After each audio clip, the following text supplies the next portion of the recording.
मसीह की परमेश्वर का नाम की महिमा हो।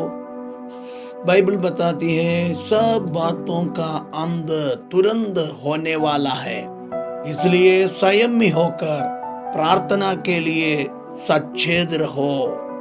सब बातों का अंत तुरंत होने वाला है, इसलिए प्रार्थना करना है। कैसे प्रार्थना करना है?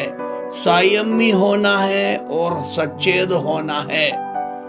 पति भी संयमी होकर प्रार्थना करना है, पत्नियां भी सचेत होना चाहिए। और बाइबल बताती है बुढ़े पुरुष सचेत और गंभीर और संयमी होना है। संयमी होना चाहिए अपने जीवन में, तब पवित्र आत्मा का सामर्थ्य हमारा जीवन में प्राप्त करेंगे। क्योंकि परमेश्वर ने हमें भय का नहीं पर सामर्थ्य और प्रेम और संयमी की आत्मा दी है। हमारा जीवन में प्रभु दिया हुआ आत्मा संयमी का आत्मा है।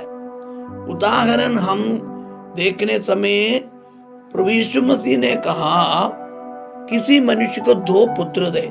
उनमें से छोटे ने पिता से कहा, हे पिता, संपत्ति में से जो भाग मेरा हो वो मुझे दे दीजिए। उसने उसको अपनी संपत्ति बांट दी। बहुत दिन बीत गए कि छोटा पुत्र सब कुछ इकट्ठा करके दूर देश को चला गया और वहां कुकर्म में अपनी संपत्ति उठा दी। जब वो सब कुछ खर्चा कर चुका तो उस देश में बड़ा अकाल पड़ा और वो कंगाल हो गया। इसलिए उस देश के निवासियों में से एक के हम जा पड़ा। उसने उसे अपने खेत में सुअर चलाने के लिए भेजा और वो चाहता था कि वो बलियों से, जिनमें सुअर खाते थे, अपना पेट भर दे, और उसे कोई कुछ नहीं देता था।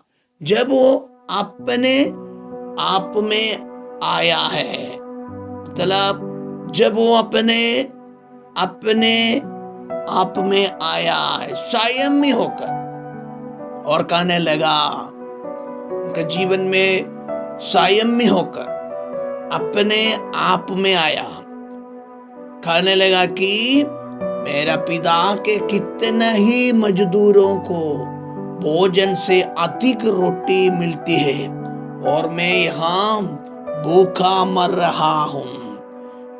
मैं अब उठकर अपने पिता के पास जाऊंगा और उसने कहूंगा कि पिताजी, मैंने स्वर्ग के विरोध में और तेरी दृष्टि में पाप किया है। जब इस योग्य नहीं रहा कि तेरा पुत्र कहलाऊं, मुझे अपने एक मजदूरी का समान रख ले। मेरे प्रियो, इन दिनों में हमारा जीवन में संयमी होना चाहिए और सचेत रहकर प्रार्थना करना है, कारण सब बातों की अंत तुरंत होने वाला है। क्योंकि जब वो अपने आप में आया, संयमी होकर वो खाने लगा है।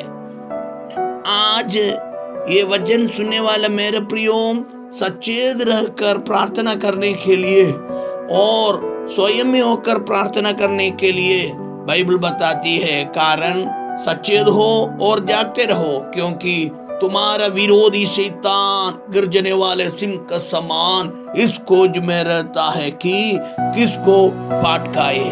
इसलिए उसे बचाने के लिए प्रभु का हाथ तुम्हें समर्पण करेंगे।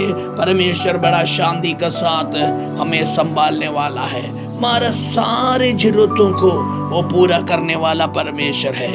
इसलिए हमारा जीवन में सब बातों को अंत तुरंत होने का कारण संयमी होकर और सचेत प्रार्थना करने के लिए हमें तैयार करेंगे। पितावे, प्रभु के हाथों में सौंप देता हूँ। प्रभु का नाम की महिमा के लिए, प्रभु का वचन के अनुसार आगे बढ़ने के लिए प्रभु उनको सहायता कीजिए, अनुग्रह कीजिए, कि सारे दुख से, मुसीबत से छुड़ा लीजिए। प्रार्थना विनती प्रभु सुना। धन्यवाद। यीशु मसीह का नाम तुम्हारे ग्रहण कर सुनो पिता, आमीन।